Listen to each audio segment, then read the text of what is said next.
ਜੇ truck driver ਨਾ ਹੁੰਦੇ ਤਾਂ ਸੋਚੋ ਕੀ ਕੁਝ ਹੋਣਾ ਸੀ। ਇੱਕ ਥਾਂ ਤੋਂ ਦੂਜੀ ਥਾਂ ਤੇ ਦੱਸੋ ਮਾਲ ਕਿੰਨੇ ਫਿਰ ਢੋਣਾ ਸੀ।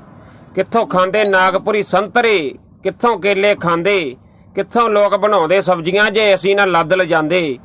ਜੇ ਲਿਆਉਂਦੇ ਨਾ ਲੱਦ ਕੱਪੜਾ ਤਾਂ ਕਿੱਥੋਂ ਬਣਾਉਂਦੇ ਸੂਟ। ਵੀਰ ਜੀ ਇਹ ਵੀ ਟਰੱਕਾਂ ਤੇ ਹੀ ਆਉਂਦੇ ਆ ਜਿਹੜੇ ਪਾਉਂਦੇ ਉਹ ਪੈਰੀ ਬੂਟ।